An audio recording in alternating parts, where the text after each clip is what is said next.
Hallo und herzlich willkommen zum nächsten Sommergespräch hier in den LiveNet Talks. Und heute habe ich einen besonderen Gast. Ich könnte eigentlich jetzt sehr nervös sein, weil ich spreche heute mit einer Moderationstrainerin, Kommunikationstrainerin und ja, werde wahrscheinlich am Ende nicht den Mut haben zu fragen, ob sie mir noch ein Feedback gibt. Mal schauen. Nein, Spaß beiseite. Ich begrüße ganz herzlich Doro Plute aus Mainz, die heute zugeschaltet ist. Hallo Hallo, Flo. Hi, danke für Doro. die Einladung. Ja, ich freue mich sehr, mit dir einmal ein Gespräch zu führen, weil ich habe natürlich gemerkt oder sofort festgestellt, dass ein Buch von dir auf den Markt kam und habe deinen Weg auch ein bisschen mitverfolgt natürlich. Das ist das Buch Wie Haltung unser Leben verändert, das du erst vor kurzem herausgegeben hast und wir können heute also ein wenig darüber reden, nicht nur in einem Fachgespräch sozusagen unter Journalisten, Journalistinnen sozusagen, sondern wirklich auch, wie kann man das im Alltag erleben, und das war ja auch das Anliegen bei diesem Buch und da steigen wir jetzt auch direkt ein, also wirklich nicht einfach nur für Moderatorinnen, Moderatoren ein Buch zu schreiben, sondern was ist dein Anliegen? Ja, das Anliegen ist tatsächlich, das Buch für jedermann zu schreiben und jeder Frau. Ich bin Moderationstrainerin, also habe viel tatsächlich mit Leuten zu tun, die das lernen wollen, vor Gruppen zu stehen und zu kommunizieren. Aber für mich ergibt sich daraus so viel, was eben so übertragbar ist aufs Leben, auf den Alltag. Und die Rückmeldungen, die ich in meinen Trainings ganz oft bekommen habe, waren eben genau die: Mensch, das sind ja Themen, da geht es gar nicht nur um die Bühne, da geht es gar nicht nur um den Auftritt vor Publikum, sondern da geht es um die Frage, wofür stehe ich denn überhaupt im Leben? Was ist mir wichtig? Wie möchte ich mit meinem Körper umgehen? Was möchte ich ausstrahlen? Wie kann ich eine gute innere Haltung einnehmen anderen Menschen gegenüber? Und das betrifft natürlich nicht nur Leute, die jetzt vor Publikum stehen oder die professionell kommunizieren, sondern wirklich jeden und jede.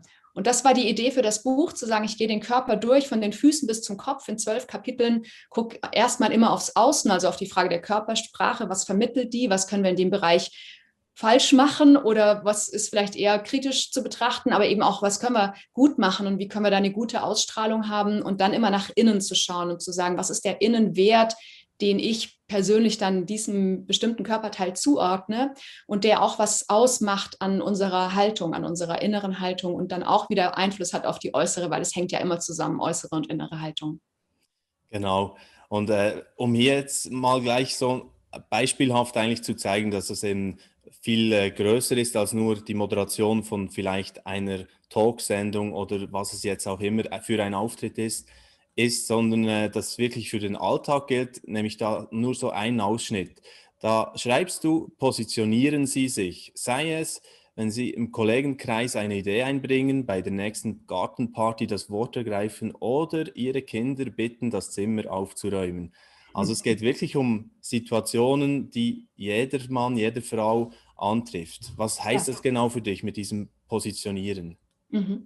Zuerst, wenn wir wieder von außen erstmal kommen, also erstmal auf den Bereich der Körpersprache gucken, ist es so, dass viele Leute, wenn sie unsicher sind, wenn sie ja zum Beispiel auf so einer Party eben sich nicht trauen, das Wort zu ergreifen und denken, eigentlich würde ich dazu jetzt auch gerne was sagen, aber ich traue mich nicht so recht, dass sie sich dann eher klein machen, also zum Beispiel die Füße eng zusammennehmen oder über Kreuz stellen oder sich auch so im Oberkörper verschließen, die Arme so über Kreuz halten, so einen verschlossenen Ausdruck dann einnehmen und sich eben eher zurückziehen oder auch wenn ihnen Dinge passieren, wo sie sagen, dann würde ich jetzt mal gerne meine Meinung sagen. Ich habe einen verschimmelten Käse im Supermarkt gekauft und will den zurückgeben. Ja, wie mache ich das denn? Und das Erste, was wir tun können, ist, dass wir eben wieder über den Körper kommen, dass wir sagen, ich nutze meinen Körper als Instrument, den mir Gott ja gegeben hat und den ich einsetzen kann und sage, ich stelle mich erstmal auf eine Art hin, die Sicherheit ausstrahlt. Und diese Sicherheit strahlt es aus für andere Menschen, aber eben auch für mich selbst. Das ist das Interessante, dass unser Gehirn immer die Signale unserer eigenen Körpersprache liest und wertet. Das heißt, wenn wir uns selbst in eine sichere Position stellen, glaubt unser Gehirn uns auch mehr, dass wir in Sicherheit sind. Also wir nehmen direkten Einfluss auf unser eigenes Gefühl. Und dann haben wir natürlich damit auch eine bestimmte Ausstrahlung. Das heißt, andere nehmen uns auch anders wahr. Und da heißt positionieren dann, wenn wir erstmal über den Stand nachdenken, zu sagen, hüftbreit stehen, die Zehenspitzen nach vorn oder leicht nach außen und sich dann vielleicht mal vorstellen, kurz bevor wir das Wort ergreifen oder bevor wir eben in so einer Situation sind, wo wir gerne mehr Sicherheit haben und ausstrahlen möchten, können wir uns vorstellen, wie aus unseren Fußsohlen Wurzeln wachsen, die in den Boden gehen, die uns ganz fest verankern und uns das Gefühl geben, mich kann nichts umwerfen. Ich bin stabil, ich bin gehalten, ich bin getragen. Kann ich mich auch immer fragen, worauf stelle ich mich denn eigentlich? Auf welche Werte, welche Sicherheiten stelle ich mich? Für mich dann auch immer die Verbindung zu sagen, ich stehe auch sicher, weil ich mich von Gott getragen weiß und bin deshalb nicht so leicht umzuwerfen. Und so kann ich also durch meine äußere Haltung erstmal in eine Position gehen, in der ich sage, hier stehe ich sicher. Wenn wir über die Arme noch kurz nachdenken, kann ich die nach oben nehmen, sodass die Ellenbogen etwa 90-Grad-Winkel haben. Auch dadurch wird meine Ausstrahlung klarer und sicherer. Und aus dieser Position heraus kann ich dann besser vertreten, wofür ich inhaltlich stehen möchte. Und dann, das ist so das Außen, wenn wir über den Körper nachdenken.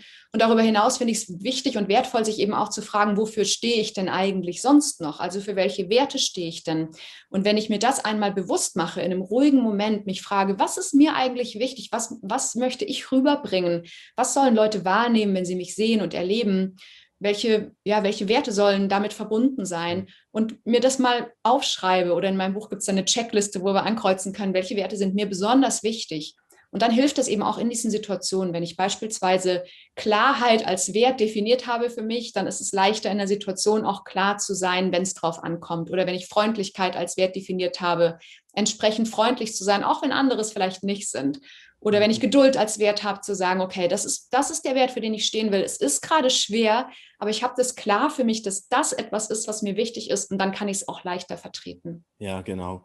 Also wirklich, das kommt schon in der Einleitung sehr früh im Buch, dass wirklich die Körpersprache so das eine ist und die innere Haltung dann aber auch wichtig ist, also das Wertegerüst, auf dem das Leben so aufgebaut ist. Und du hast da so eine Schlüsselfrage drin, da würde ich gerne noch ein bisschen darauf eingehen. Also du fragst dich dann oft, lebe ich gerade das, wofür ich stehen will? Und das machst du jetzt auch noch, also häufig, dass du dir diese Frage wieder neu stellst. Ja, mache ich häufig. Könnte man natürlich immer noch mehr machen, weil wir alle sind natürlich in den Alltagssituationen dann oft auch außerhalb dessen, wie wir uns eigentlich verhalten wollen, und sind dann vielleicht eben ungeduldig oder unfreundlich. Ja, betrifft uns alle, mich auch. Was ich aber schon versuche, ist dann immer wieder, mich zu reflektieren und zu sagen, lebe ich gerade, was ich leben will? Weil ich denke, wir reagieren oft einfach auf das, was passiert. Und in unserer Reaktion sind wir dann so intuitiv oft negativ, ne? Dass wir das negativ bewerten, was jemand anders tut, oder auf Sachen jetzt schnell beenden wollen beispielsweise. Wenn ich aber klar habe, was ist denn das, wofür ich leben möchte, was mich ausmachen soll, dann kann ich mich da stärker reflektieren und kann mich vielleicht selber unterbrechen darin und mir selber sagen, nee, ich möchte was ganz anderes leben. Und das finde ich eine ganz wichtige Fähigkeit, überhaupt diese Reflexion zu bekommen und eben dann auch diese Klarheit darüber zu haben. Und das ist für mich, was Authentizität ausmacht. Viele Leute fragen das ja, viele Leute sagen, ich möchte gerne authentisch sein. Manche verwechseln das aber und denken, authentisch sein heißt, dass ich in jedem Moment einfach das mache, wonach mir gerade der Sinn steht. Das heißt, wenn ich wütend bin, dann schmeiße ich halt die Tasse an die Wand, weil ich bin ja authentisch. Und das ist für mich was ganz anderes. Authentisch zu sein heißt für mich, dass ich wirklich in Verbindung bin mit dem, was mir als Mensch in meinem Kern wichtig ist, und dass ich das lebe.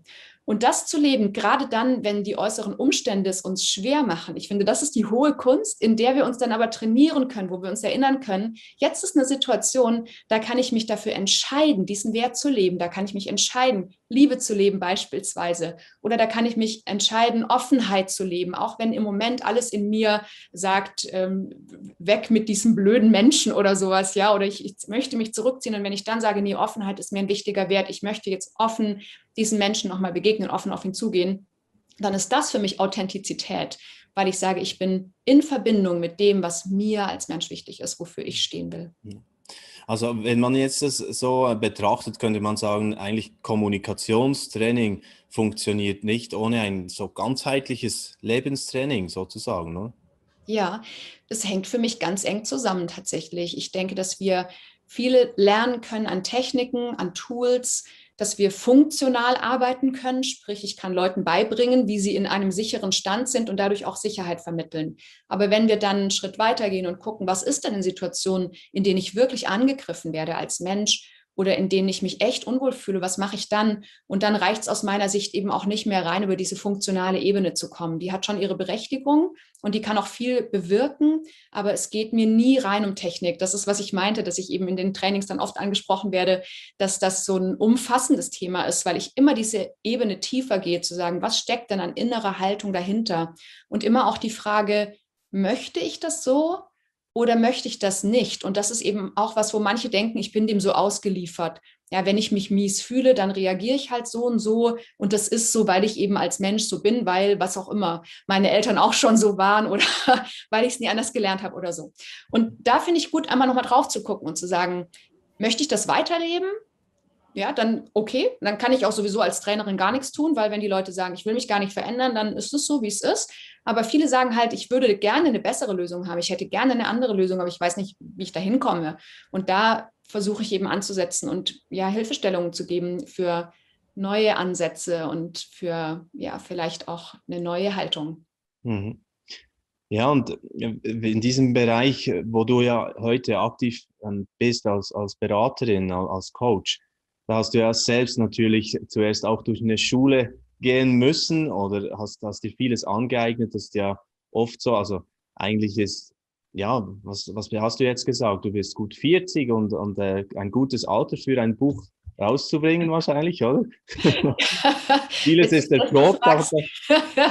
Ich habe mit dem Verlag diskutiert, tatsächlich vor der Veröffentlichung, ob da wirklich stehen soll, dass ich Jahrgang 1980 bin, weil ich bin jetzt halt 40, ja, und werde bald 41.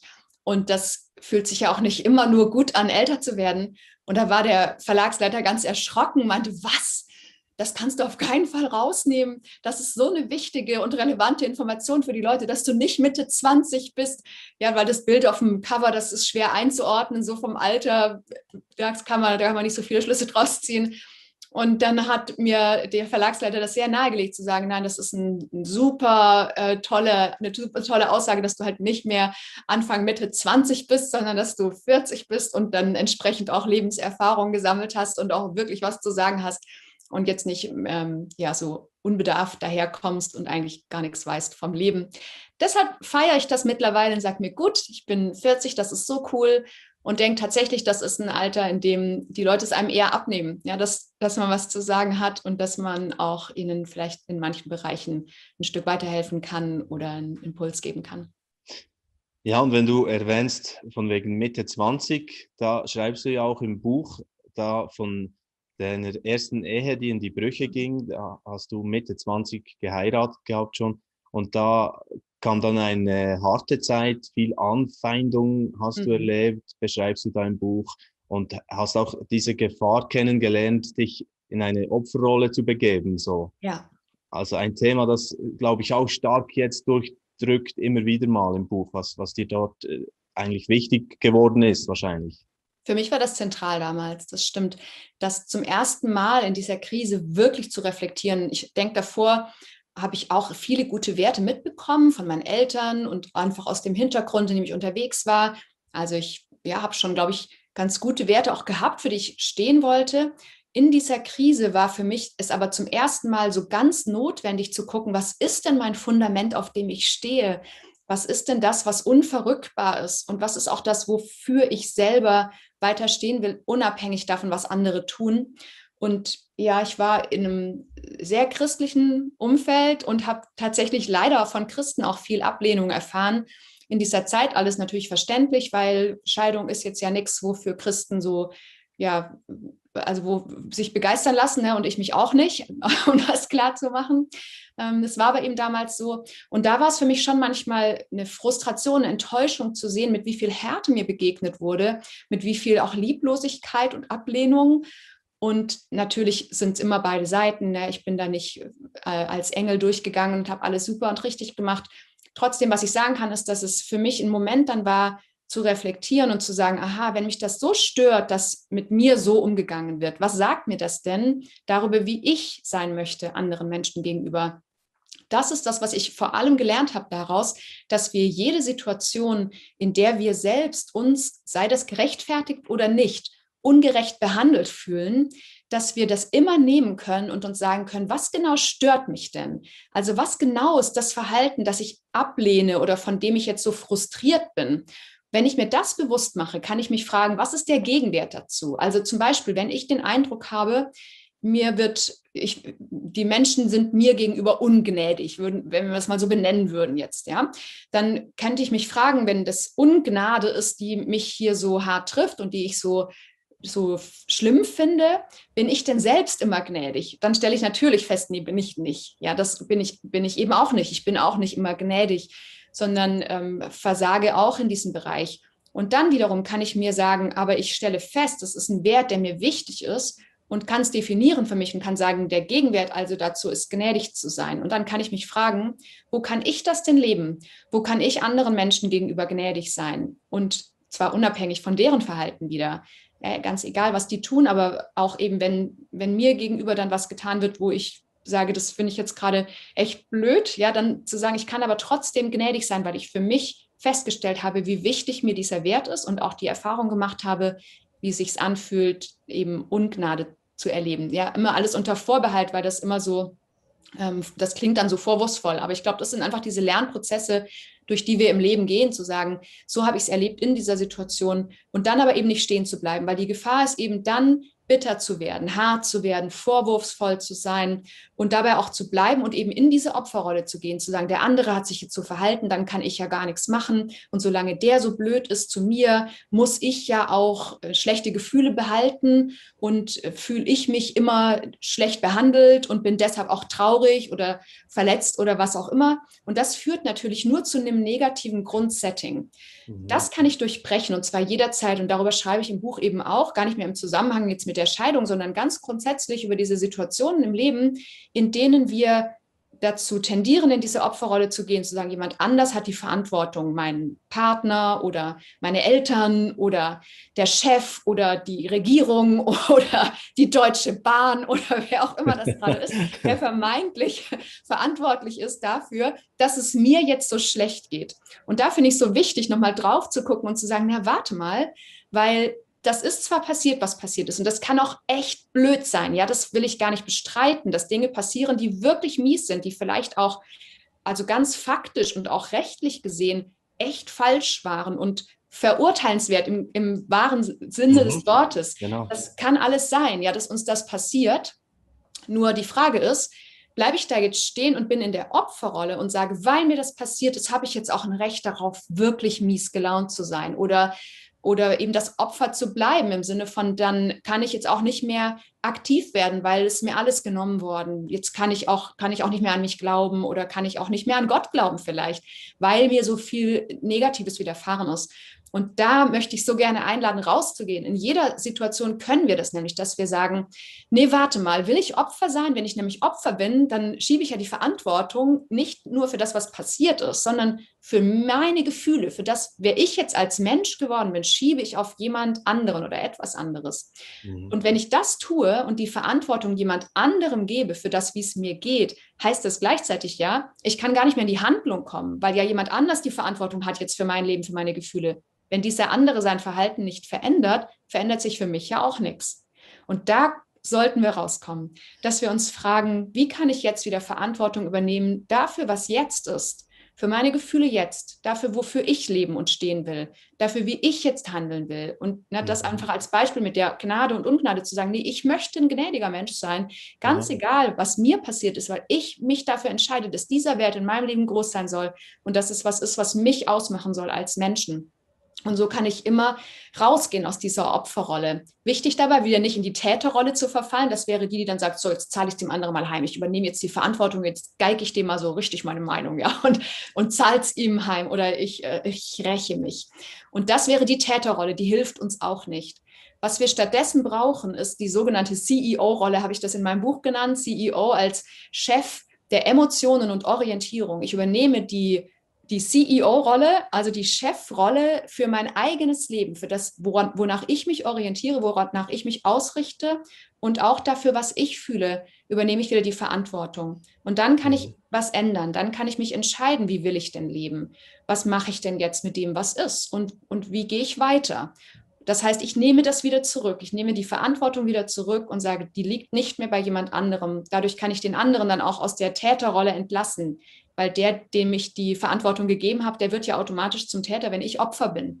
Und dann kann ich sagen, es muss jetzt niemand mehr Täter und auch niemand mehr Opfer sein in diesem Modell, sondern ich nehme das wieder selbst und damit kann ich dann auch ja, den Täter entlassen aus dieser Rolle und sagen, ich brauche den nicht mehr. Ich brauche niemanden mehr, dem ich die Schuld zuschieben kann oder den ich immer wieder verantwortlich mache, sondern ich mache mich selbst verantwortlich und gehe in diese Rolle zurück des CEO, des Verantwortlichen für mein Leben. Genau. Und wenn ich jetzt nochmals vielleicht dort anknüpfen kann, in einer anderen Phase deines Lebens, eigentlich am Beginn sozusagen von der journalistischen Karriere auch, oder? Das war ja dann wahrscheinlich recht kurze Zeit nach der Scheidung, als du in diesem Zug gesessen bist und in Richtung Mainz und dann den Traum wieder so nachgespürt hast von, ich möchte eigentlich zum ZDF, oder? Das war so, also das finde ich eine goldene Sequenz eigentlich im Buch drin, wenn man das miterleben darf. Kannst du da uns auch ein bisschen mitnehmen, was das Gern, war? gern. Ich musste damals entscheiden, wie mache ich jetzt weiter, wo gehe ich jetzt hin? Die Beziehung war beendet oder es war eben zumindest so, dass ich gesagt habe, ich brauche jetzt ein neues Zuhause. Und da habe ich mich gefragt, was mache ich jetzt? Wo gehe ich jetzt denn eigentlich hin? Habe entschieden, tatsächlich damals oder mich erinnert, wie du sagst, ich habe mich so daran erinnert, dass ich diesen Traum hatte, dass ich eines Tages beim ZDF moderieren könnte. Dann habe ich entschieden, ich ziehe nach Mainz, weil das ZDF in Mainz ist. Ich habe aber dort überhaupt niemanden gekannt. Ich hatte nur einen einzigen Kontakt, eine Frau, die beim ZDF gearbeitet hat, Andrea Brandes, meine Mentorin dann damals, die kannte ich und ansonsten kannte ich niemanden. Ich habe trotzdem gesagt, ich gehe jetzt nach Mainz, weil ich daran glauben will oder weil ich jetzt mal mache, was von meiner Seite aus möglich ist, um diesen Traum wahr werden zu lassen. Habe mir eine Wohnung gemietet, direkt am Hauptbahnhof in Mainz, mit dem Blick rüber zum Bahnhof. Da war ein großes ZDF-Werbebanner. Aus meinem Arbeitszimmerfenster konnte ich das sehen. Ich hatte also mein Ziel immer vor Augen. Und dann hat sich tatsächlich entwickelt, dadurch, dass Andrea eine DVD von mir hatte mit einer Fernsehsendung, die ich vorher gemacht hatte. Die hat sie einem ZDF-Redakteur, einem verantwortlichen Redakteur auf den Schreibtisch gelegt. Und der hat das gesehen und hat mich angerufen. Da war ich gerade im Zug unterwegs, weiß gar nicht mehr von wo nach wo ich gefahren bin, war auf jeden Fall da im Zug und habe diesen Anruf bekommen von dem ZDF-Redakteur, von dem Abteilungsleiter. Der meinte, ja, wir wollten Ihnen nur sagen, dass wir das gesehen haben und wir finden das wirklich sehr schön. Kompliment, Sie machen das gut. Wir haben leider überhaupt keine Verwendung dafür, aber ich wollte Ihnen zumindest trotzdem sagen, dass wir es gesehen haben. In dem Moment, da denke ich heute oft zurück und ich denke, es war wirklich göttliche Führung, dass ich nicht in dem Moment gesagt habe, ja, okay, alles klar, Dankeschön und tschüss, ja, sondern dass ich in dem Moment reagiert habe und dass ich meine Chance gesehen habe, dass ich da so wach war in diesem Augenblick und dann gesagt habe, oh, vielen Dank für Ihren Anruf. Ich freue mich, dass es Ihnen gefallen hat. Wenn das nicht ist, was Sie gerade brauchen können, dann lassen Sie uns doch mal drüber reden, was Sie sonst brauchen könnten, was ich Ihnen anbieten kann. Wann kann ich vorbeikommen? Und da war er ganz überrascht und ich auch von mir. Hat mich dann aber durchgestellt zu seiner Sekretärin. Wir haben einen Termin vereinbart und so nahm das Ganze seinen Lauf. Es war tatsächlich wenige Wochen später, dass dann genau diese Abteilung, man könnte sagen zufällig, ich sage es war Führung, eine Moderatorin gesucht hat für eine Talksendung 37 Grad plus, die Talksendung im Anschluss an 37 Grad, an die Reportage und ich diesen Job bekommen habe. Und so war das für mich so ein bedeutender Moment, wo ich mir dann auch gesagt habe, es ist wirklich gut, wenn wir so Ziele vor Augen haben. Darum geht es im Buch auch an einer Stelle, wo ich über die Beine schreibe. Da schreibe ich drüber, wie gut es ist, wenn wir wissen, wo wir eigentlich hinwollen, weil dann können wir in solchen Situationen auch klarer reagieren. Ja. Hätte ich nicht genau dieses Ziel vor Augen gehabt, hätte ich vielleicht nicht das ZDF-Banner die ganze Zeit gesehen beim Arbeiten und gewusst, ich will dahin, auch wenn ich eigentlich null Chancen hatte. Ich weiß nicht, ob ich es dann ergriffen hätte in dem Moment. Und so denke ich, ja, da kommt natürlich immer viel zusammen. Es ist bestimmt einfach auch wirklich ein göttliches Geschenk gewesen, dass ich das so gekriegt habe, diese Chance. Und gleichzeitig sicher eben auch diese Überzeugung in mir, dass ich genau wusste, das will ich. Und dann eben auch zupacken konnte in dem Moment. Was ich so schön finde, auch Doro, wenn ich da noch nachfragen darf ein bisschen. Also du hast ja eigentlich dann auch so ein wenig darüber geschrieben im Buch. Es geht jetzt nicht darum, irgendwie zu denken, ja, jeder Traum, der noch so groß und so, träume da und geh dafür und egal was, Ja. was die Konsequenzen sind und weiß nicht was und du sprichst davon irgendwie, muss plötzlich jeder irgendwo am Strand in Miami Ja. was sagst du, ein Ja. Beratungs-Internet-Angebot machen und nur noch den Drink schlürfen dazu? Mhm. So ist es ja dann nicht, sondern du sagst die Mitte, die achtsam nach den echten Herzenswünschen fragt. Das ist eigentlich das, was gefragt wäre, dass wir Ja. dorthin kommen, oder?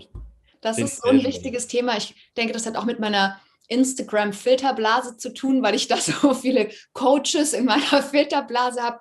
Und ich habe den Eindruck, dass das tatsächlich ist, was einem permanent suggeriert wird. Träum groß und gib dich nicht zufrieden. Und wie du sagst, dieses Großträumen dann gleich verbunden ist mit so was ganz Exklusivem.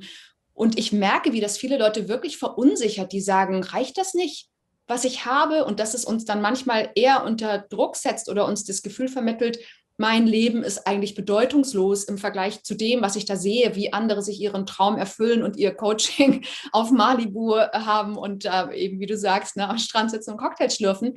Und da sage ich tatsächlich, ey, das ist nicht der richtige Weg. Es ist immer, glaube ich, eine Schwierigkeit, wenn wir uns an dem orientieren, was uns von außen suggeriert wird, was scheinbar erreichenswerte oder erstrebenswerte Ziele wären, sondern wichtig ist, dass wir tatsächlich schauen, verbunden mit den Werten, für die wir stehen, was ist mir denn wichtig? Und da habe ich manchmal den Eindruck, dass das fast so übersehen wird, wenn Leute sagen, mir ist wichtig zum Beispiel, dass ich in meinem Leben anderen weiterhelfe, dass ich jungen Leuten eine Chance gebe. Und das kann genauso ein wichtiges und wertvolles und großes Ziel sein, wie diese Beratungsagentur am Strand. Und ich sage auch nicht, dass das falsch ist, deswegen so einen Traum zu haben, sondern ich glaube eben, es geht nicht darum, möglichst groß zu träumen und immer sich wieder zu sagen, ich kann alles erreichen, wenn ich nur will und so, sondern wirklich zu fragen, was macht mir denn dieses Gefühl von Zufriedenheit und wo merke ich jetzt, wenn wir christlich darüber sprechen, ne, wo merke ich, wo ist meine Berufung? Also wo ist das,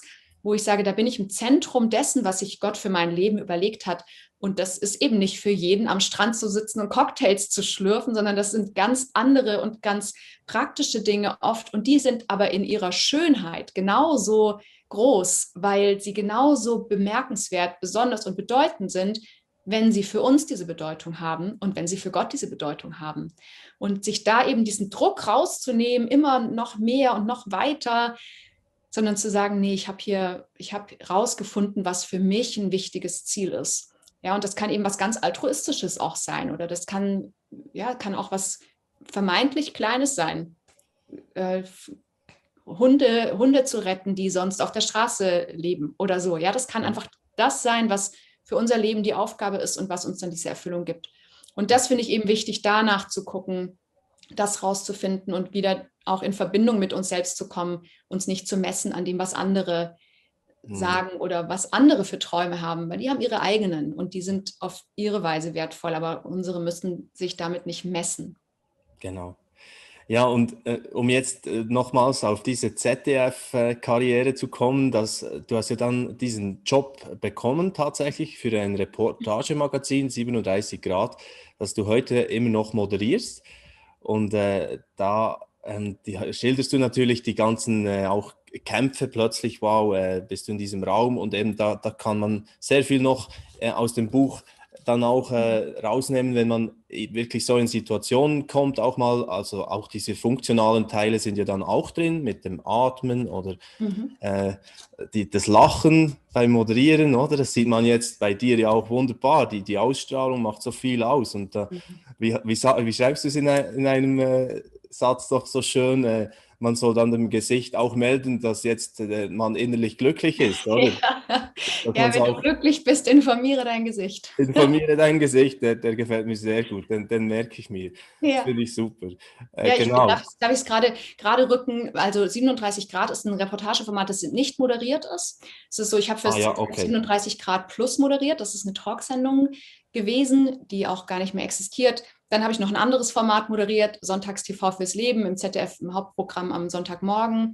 Und was ich jetzt mache, ist 37 Grad Filme als Autorin. Da bin ich selbst aber nicht zu sehen. Ja, nur dass jetzt niemand anfängt zu suchen, wo ist denn die Doro da bei 37 Grad mal zu sehen. Also das ist eine Reihe, wo die Autoren im Hintergrund bleiben, wenn dann nur zufällig mal ins Bild geraten.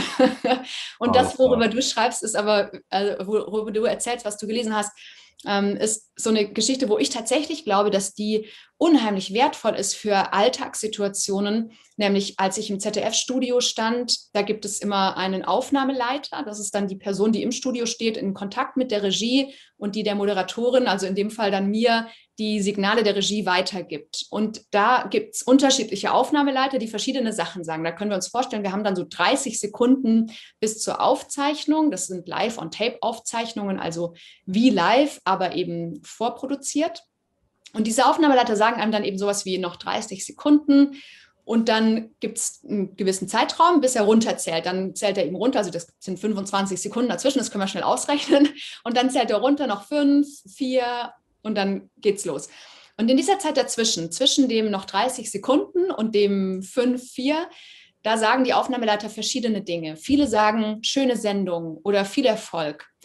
Es gab einen Aufnahmeleiter im ZDF, der hat was anderes gesagt. Und das ist mir so hängen geblieben. Und das ist was, wo ich denke, oh, das können wir uns alle so sehr mitnehmen. Der hat nämlich dann gesagt, nach diesen noch 30 Sekunden, Freude ins Herz. Und da habe ich gemerkt, wie das immer was in mir verändert hat, wie ich tatsächlich das so annehmen konnte, wie ich diese Freude aufnehmen konnte in mein Herz und dann auch selber ausstrahlen konnte. Das habe ich mir mitgenommen von damals und ich glaube, das kann eben unterschiedliches sein. Das kann auch sein Liebe ins Herz oder das kann sein, auch eben sich zu erinnern daran, ich bin geliebt und ich liebe oder was auch immer das ist, was für uns so ein Satz ist, wo wir sagen, das will ich ausstrahlen. Ich habe das so in mein Leben reingetragen, dass mein Mann natürlich diese Geschichte auch kennt. Wir hatten kürzlich eine Situation, wir haben immer Au-pair-Mädchen, die uns unterstützen. Wir haben 2 Kinder und haben dieses Au-pair-Modell. Aktuell lebt unser 7. Au-pair-Mädchen bei uns. Und es ist so, dass wir ein Vorgespräch hatten, eben auch über Video mit einem Mädchen, das als Kandidatin so in Frage kam. Der Tag davor war schrecklich. Wir haben furchtbar schlechte Laune gehabt zu Hause. Meine kleine Tochter, gerade 2 Jahre alt geworden, zu dem Zeitpunkt hat angefangen mal zu testen, wie das ist, wenn man Käse zerkaut und ihn auf den Boden spuckt und woran es besonders gut haftet. Ja, ich war echt sauer und habe versucht, sie dazu zu bringen, das wieder einzusammeln. Naja, also es war auf jeden Fall nicht so eine tolle Stimmung bei uns und wir waren 3 Minuten vor diesem Call und ich habe gedacht, wir müssen das absagen. Es ist so eine schlechte Laune bei uns gerade. Wie sollen wir jetzt mit einem Au-pair-Mädchen sprechen, das eventuell Teil unserer Familie wird und wir haben alle echt einen Riesenhals und habe wirklich überlegt, das jetzt zu canceln, zu verschieben. Dann hat mein Mann mich angeguckt und hat gesagt, Doro, Freude ins Herz. Und das war so hilfreich. Und das meine ich mit den Alltagssituationen. Da geht es nicht ums Studio vom ZDF, sondern da geht es um die Frage, was will ich ausstrahlen? Und da könnte man jetzt sagen, das ist doch aber gefaked, aber das glaube ich nicht. Ich glaube, wir haben immer verschiedene Anteile in uns. Und die Freude ist ja da und diese Ausstrahlung ist ja da. Aber die Frage ist, gucke ich auf diesen Bereich oder gucke ich auf das, was mich gerade ärgert und stört und was ich gerade alles doof finde und auf den Boden gespuckten Käse. Oder schaue ich auf die Freude, die in meinem Herzen ist? Und da finde ich, haben wir als Christen halt auch echt ein riesen Geschenk, weil wir sagen, wir müssen das ja auch nicht aus uns immer nehmen und immer selber neu produzieren, diese Freude, sondern wir können uns dann eben auch Gottes Freude nehmen, ja, und sagen, die Freude am Herrn ist meine Stärke und uns das nehmen und uns an diese Freude erinnern und dann sagen, Freude ins Herz. Wir hatten so ein cooles Gespräch mit dem Au-pair-Mädchen und das ist jetzt tatsächlich auch unser 7. Au-pair-Mädchen, die ist seit 2 Wochen bei uns und das zeigt, also es hat funktioniert, ne? Also funktioniert. Es war tatsächlich so, dass dieses Gespräch voller Freude war und voller Liebe und Herzlichkeit.